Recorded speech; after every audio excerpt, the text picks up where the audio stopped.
Ken Gaminsky, our part-time homeless coordinator, do the presentation.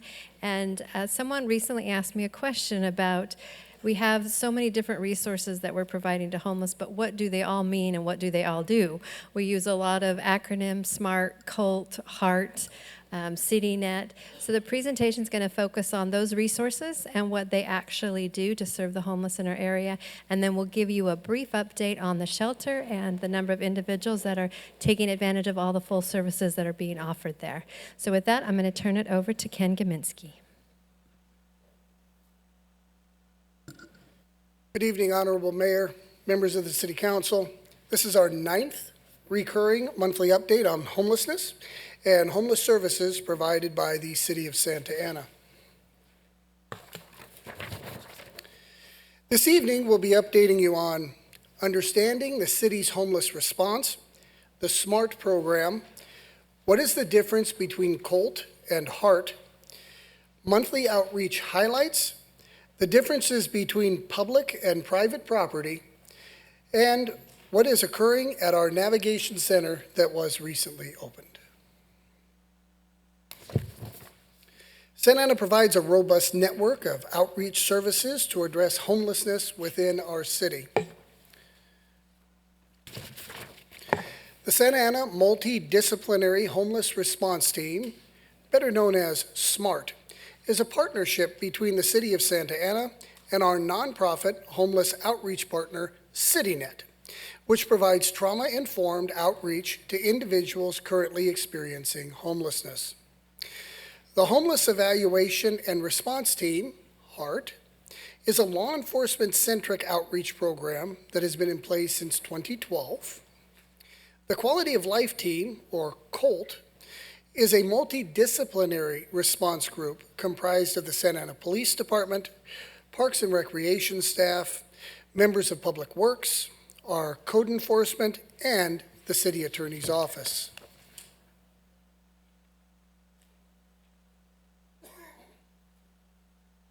SMART provides trauma-informed care services to address homelessness in Santa Ana, reports into the My Santa Ana app, and the community call line go directly to teams in the field, diverting these calls that don't require a public safety response from police and fire.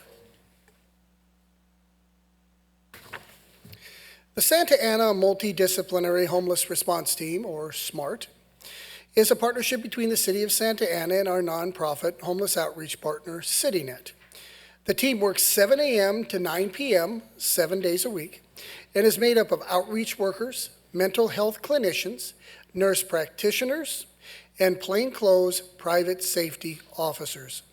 SMART utilizes trauma-informed care to work with our homeless population on a daily basis to provide pathways to end an individual's homelessness. The team also manages a dedicated live call center to answer calls from residents and businesses related to homeless concerns, as well as calls redirected from police dispatch lines. The SMART team remains involved each day, engaging homeless individuals to offer shelter opportunities or case management. SMART also transports individuals to the navigation center, so there is always a warm handoff between the city and our navigation center provider. The Illumination Foundation.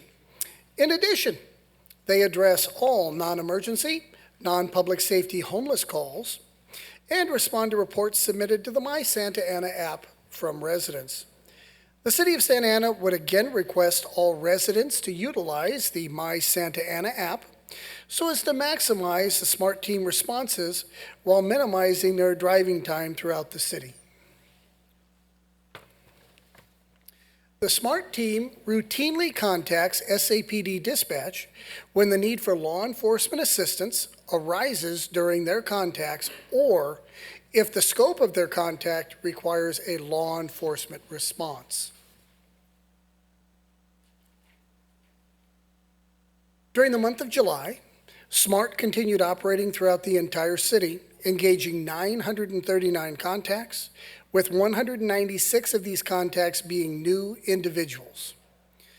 SMART exited 67 individuals off the streets of Santa Ana during July.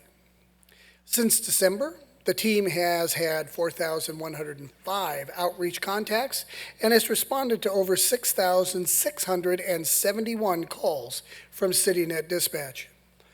Success stories range from assisting an individual into a residential treatment facility for mental health and substance abuse, transporting a woman and her dog to the navigation center after she was found living in her car, reuniting a young man back with his family in Charlotte, North Carolina, and arranging for all return flight documents for a mother and her 2 toddlers who came to the area from Peru to receive medical assistance for 1 child.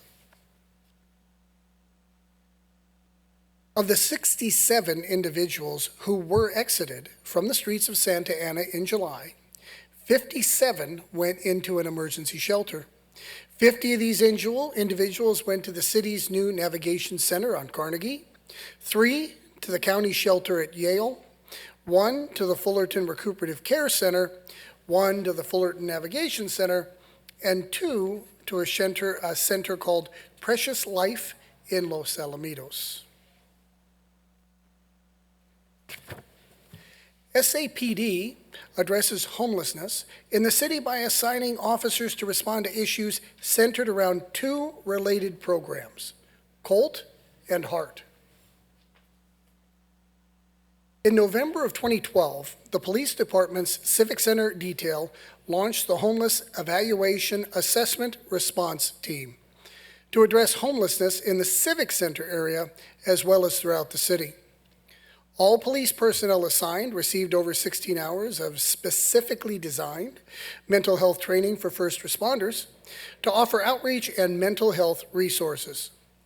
The police department recognized at that time that the criminalization of homelessness was not a long-term solution to the pervasive issue. But law enforcement is an integral part of the solution. HEART officers make unique connections with homeless individuals, offering options outside of incarceration. However, utilizing that tool when appropriate.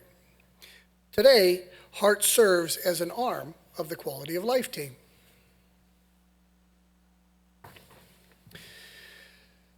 The Homeless Evaluation Assessment Response Team continues as part of the QOLT program to this day. Officers assigned to this detail focus exclusively on the most vulnerable and hardest to serve.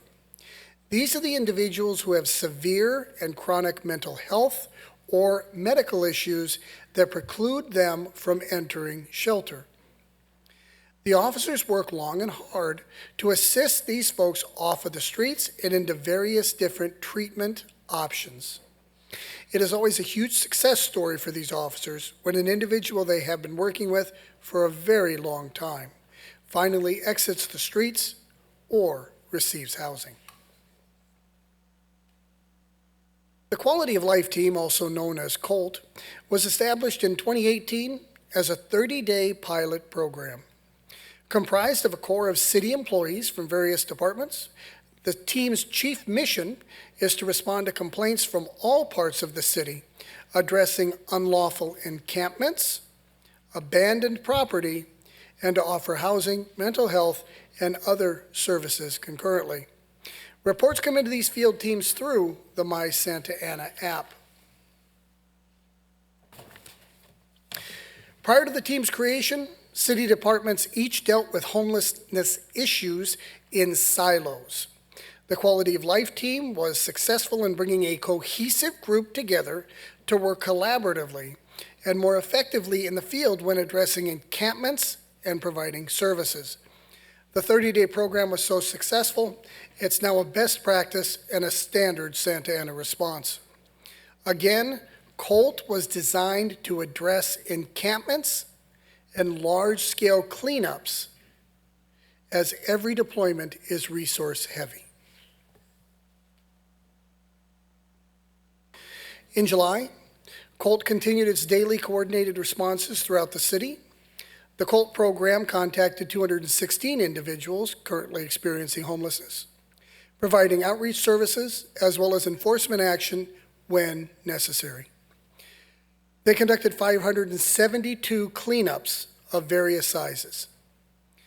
performed 74 arrests or issued citations for various offenses, and placed or assisted in the placement of 21 individuals into shelter.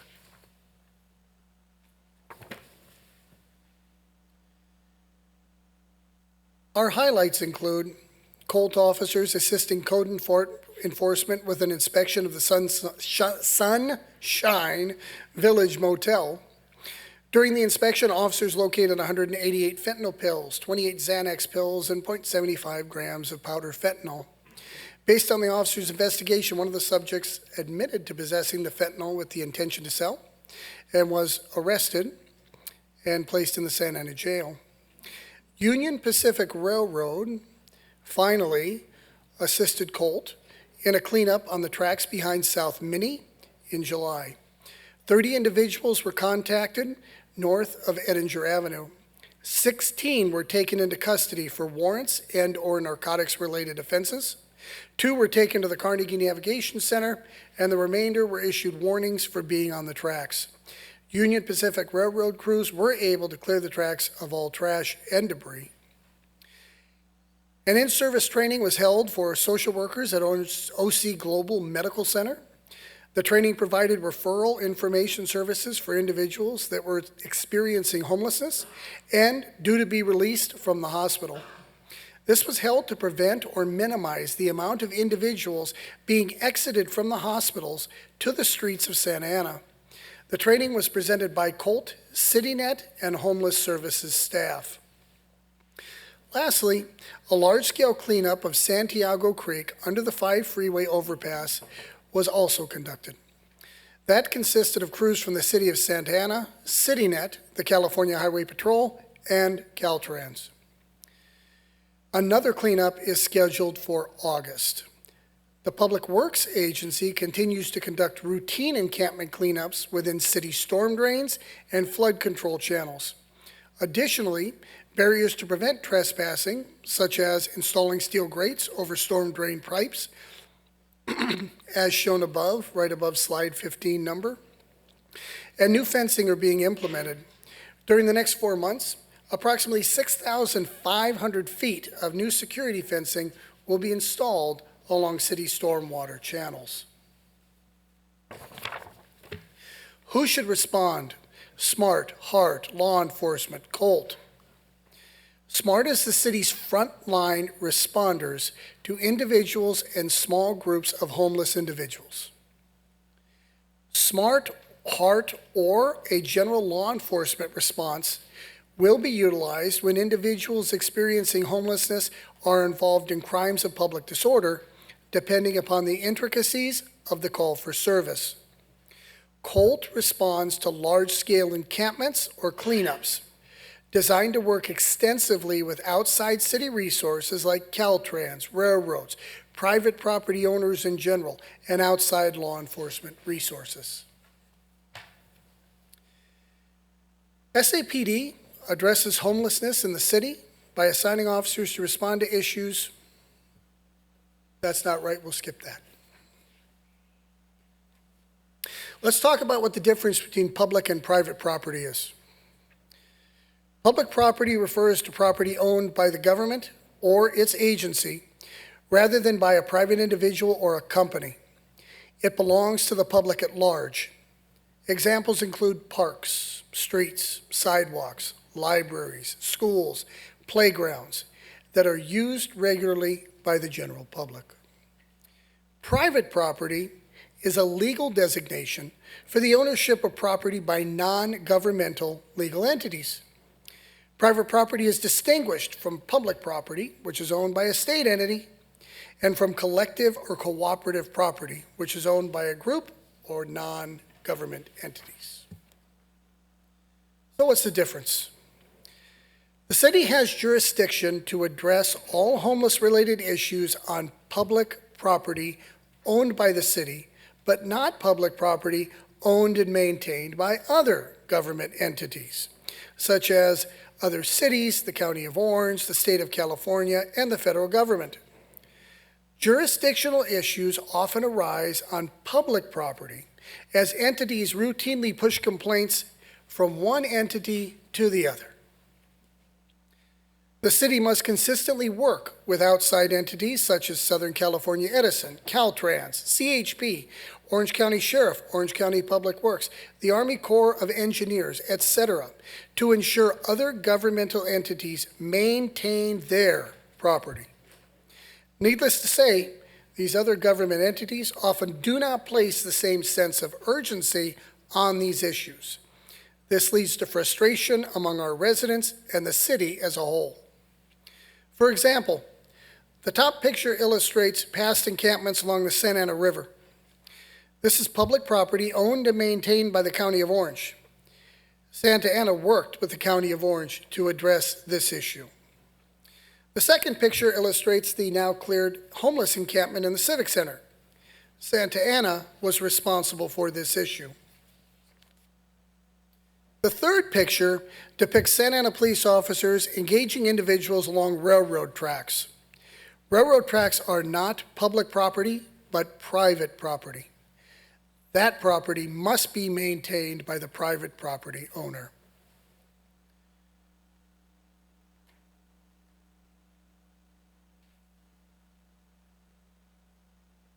So what's happening at our Homeless Navigation Center? As of August 10th, there are 96 guests residing. This includes 12 families with a total of 13 children, ranging in age from 7 months to 15 years of age. The highest census count to date was on July 24th with 114 guests. The COVID outbreak that came just after this date reduced the number of individuals on site, and intakes were not allowed for several days. This again is why our numbers have dropped. In July, one guest was successfully housed in her own apartment. One guest was pending the issuance of a voucher, and 2 others were issued vouchers and are actively looking for apartments. Events that took place at the Navigation Center in July include 17 referrals were made to mental health treatment, and 7 medical appointments were completed on site. Since the site opened, they've completed 73 medical appointments on site. COVID tests are conducted weekly for both staff and guests. Members from the Messengers of Recovery Motorcycle Club spoke with Navigation Center guests candidly about their experiences with addiction, homelessness, and incarceration in hopes to offer inspiration and encouragement. The speakers urged guests to pursue a 12-step recovery program, with each of the bikers recounting his own life story, complete with mistakes and sins, at times capturing the attention of the audience and drawing nods, chuckles, or even gasps. Alcoholics Anonymous and Narcotics Anonymous classes are offered on site as well as parenting classes and a new Day Hab program. The Day Hab program is a Cal AIM funded program contracted by Cal Optima. The Day Hab program started July 1st, consists of independent living skills programming designed to prepare program participants for living independently in community-based housing. The programming generally falls into the following categories: financial management, interpersonal skills, coping skills, health management, job skills, behavioral health, and housing navigation. Classes that are offered on site once a week for all clients on a rotating schedule. Lastly, finally, in July, the landscaping was completed, the fences were torn down, the city issued its certificate of occupancy on August 11th. So the Homeless Navigation Center is now completely open and ready to receive up to 200 individuals. I look forward to any questions. Thank you for that presentation. It's very detailed. Appreciate that. Let's all remember that this is a presentation, so we have to keep within the scope of our discussion, keep it limited. So let me go ahead and bring it back to the council to see if there are any questions or comments. Council members? I just want to say that I've had personal experience in working with Mr. Kaminsky and the teams, and I've seen the great job that they've done in the neighborhoods and the improvement of the environment and the appreciation by the residents of how quick and prompt they come out and take care of these issues. So it's a great program, and I'm very proud that we continue to offer that throughout the city. And thank you to you, Mr. Kaminsky, and to the rest of the teams. Thank you, ma'am. I'll pass on your thanks. Thank you. Any additional comments, questions? Mayor Pro Tem? Thank you, Mayor Sarmiento. Don't worry, Ken, relax. My only real comment, well, first of all, congratulations on getting the Navigation Center opened. I know that was quite a feat, and if this whole city gig doesn't pan out, I know that you will be an excellent expediter in the contractor world, so congratulations and good job on that. Based on the comment that you made about the multi-jurisdictional issues, you're 1,000% correct, because let's say if I'm going down Dyer at the edge of my ward, I've got folks that are standing just inside the median onto the freeway off-ramp. And so, of course, that becomes a Caltrans issue. Or I know further on the north side of town, I get a lot of calls from folks that are complaining about the off-ramp onto 17th Street, where there's quite a little homeless village popping up there, but that also is Caltrans jurisdiction. Down in my ward, I know myself and others are losing our minds over the fact that the open air flood control channels are county jurisdiction, and I'm trying to get services there. So when I'm looking at the website for the city, I see a lot of numbers for economic development, code enforcement, police department, and then of course, thankfully, reporting via the My Santa Ana app. But could we start to actually highlight ways to contact those other jurisdictions? Because I think that it's important for our folks to know that, because they adapt, right? They, as in our residents, they adapt. So they know that if we're talking about an off-ramp, they're not going to continue to call PD unless, of course, they can't get through to the other agencies. But a lot of times, they don't even know where to begin with some of these agencies. I know right now, I wouldn't know where to begin trying to get the county out there other than to call our local electeds, which I want to thank Supervisor Foley for helping us. She's been really responsive, but we still have the persisting problems. So I would just ask that we promote that information for our other jurisdictions, share the love, if you will. Absolutely, sir. Just one thing to add to that. When we run into difficulties with other jurisdictions, we are starting to move forward if another government entity will allow us onto their property to take action and provide some of those cleanups instead of waiting 3 months for somebody from a state entity to show up, and then we're turning around and looking for ways to bill the state entity for the cleanup. So we're trying to find ways to push other entities to be more responsive to our residents here. But based on what you've said, I will speak to staff and we'll see what we can do to take care of that. But one last comment, and to your point about the cooperation with these other jurisdictions, I wouldn't be opposed to us looking at exploring ways to where we could provide the service, we the city, in a way that we would be compensated for. In other words, if we could respond to, let's say, an off-ramp, if we can get there more quickly and the state would compensate us. I mean, we're blessed that we have electeds up in Sacramento that are responsive to us.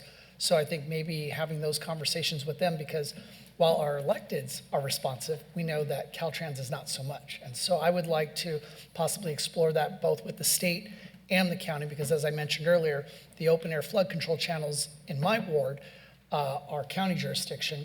And I know Supervisor Foley has been able to budget 2 more sheriffs in the county budget, and that's wonderful. But unless those 2 sheriffs are just constantly circling up and down Flower and up and down Sunflower, we're not going to see the level of response that I know that our PD and our QOLT team could provide. Understood, sir. Thank you. Thank you. Councilmember Lopez. Thank you, Mayor. I also had questions about Caltrans because I submit my fair share of tickets to Director Saba. Sometimes I include city manager, quality of life team, and so we get the same emails regarding the off-ramp issues off of East 4th or 17th in Santiago, and Fortunately, the team did take care of that. Thank you, everyone. But I wanted the residents to hear from staff about, is Caltrans being responsive to those emails that we are essentially submitting that are coming from residents? So, in all actuality and honesty, I think that I happened to have an opportunity to drive through LA, I don't know, a week or so ago. You can look along the side of the freeway and see trash and debris mountains, right? When we reach out and attempt to work with Caltrans, they assisted us underneath the 5 freeway overpass. That took us 3 months to coordinate. Had we not performed the cleanup, the extensive cleanup that you're referring to, I think it would have been 3 months. The issue is Caltrans has so much throughout the state. They just don't have the manpower either, which is exactly what every other private property owner in the city would tell us. So that's why we're trying to find ways that we may be able to augment responses to certain types of property and then bill owners for that. If they can't do their job, maybe we should do it and just bill them for it. Our people deserve better than what they're getting. Okay, thanks, Ken. And with Quality of Life team, their function, as I understand it, is essentially part of the function is to drive around the city and, you know, go to those hot spots that they are aware of, right? And does that include private properties and properties owned by the city? So what you said is kind of true and kind of not. QOLT was designed and put together to handle encampments, and from large-scale encampments, it kind of morphed into being a response tool. However, QOLT is made up of law enforcement, like I said, public works, park and rec. It's a group of people that when they go and move through the city, they're going with the intent to clean up and solve a problem. So it's incredibly manpower intensive. Hotspots are often better served by either SMART, HEART, or a law enforcement response. QOLT is truly responding to a myriad of My Santa Ana apps every day. Because we know by looking at the pictures, a majority of the My Santa Ana apps need cleanups associated with whatever kind of intervention is occurring. Okay. Does that help? Yes and no, because I think I think people have an understanding of QOLT that it doesn't matter where this issue is located, that they will respond. And so I think there's a little bit of confusion there in terms of what can Santa Ana residents expect when they call the QOLT team. So I think I failed to answer one part of your question, which dealt with private versus public property, right? There was a public property restaurant that had been closed for some time. And with that, there was a large amount of homeless activity occurring on the property. QOLT went there on numerous occasions and attempted to have people removed. QOLT, by way of code enforcement and the city attorney's office, understood that this was a matter of trying to hold a property owner accountable for their property. As such, code enforcement and the city attorney's office worked with the property owner and said, you're either going to provide security, you're going to provide fencing, you're going to do something to secure your property because it's your property. Now, through those efforts, the property has been completely fenced. The amount of homeless-related activity in that area has dropped dramatically, and the problem has been pushed from the private property out onto the sidewalk, where now we can have law enforcement, SMART, and HEART working on those individuals who are still remaining in the area. But That's an example of a private property location that the city doesn't have a lot of control over, but it's going to work with property owners to ensure that they do what they're supposed to do on their property. And if that issue gets pushed out back onto the public sidewalk, then it becomes our issue again. Is that helpful? That's helpful for me Okay. anyway. Another question I had is when residents are sending emails and they're saying, hey, we need help now, and the response is, sorry, we're too busy, what should residents do? So the average response time for SMART, even though some people disagree, the average response time, I think, is a little over 32 minutes. If you have an emergency situation, you still have to call 911. But if you're calling for a homeless-related issue, that's going to be a low-priority response from the police department. So we're trying to use SMART resources to go out and go to these areas quicker. But if it's an emergency, I need help now, then it's still a 911 call. But we have to understand we do have limited resources in the city, and they're going as fast as they can. All of the different teams are truly going as fast as they can. And by limited resources, you mean SMART, QOLT, HEART? Yes. Okay, that's gonna be it. Thank you. Thank you, Councilmember. Any other questions or comments on this presentation from the council? Councilmember Fan? Thank you. Thank you for the presentation. It was very helpful and really great to see all of the hard work that everybody's been doing. So, you know, that's where we are trying to invest our dollars, trying to address the issue, quality of life issues. My question is, I'm not sure if it's more for you or Nabil, but it is related to homelessness because some of these issues are related to infrastructure, right? The calls that I get, the emails that I get is related to homelessness. 95% of it is related to the channel, the Greenville channel, a Centennial Park channel. So you were talking about public property and jurisdiction, right? And the issue of, well, we maintain and own Centennial Park, but the channel right on Centennial Park is owned by the county. And so I know that Madam City Manager, you and Daisy Perez have and brought forth, you know, the fencing along, I think, the underpass, right? And that was to help alleviate, it was an infrastructural change to alleviate homelessness and encampment. So what other areas, or is this within your jurisdiction to talk about how do we invest or how do we get our partners to invest on infrastructure changes that might help alleviate these types of response times? Because what we're doing is we're reacting to consistent, you know, we clear an encampment or we try to get the trash out and then 2 weeks later people are back and it's a cycle, I guess. Excellent question, Councilmember Fan. And we do have ongoing dialogues in that area. So Nabil works very closely with the county. He's even done some joint field trips out to look at it, and he shares what he put on as our storm drain covers, suggesting it, you know, this material really works, maybe it's something that you can try.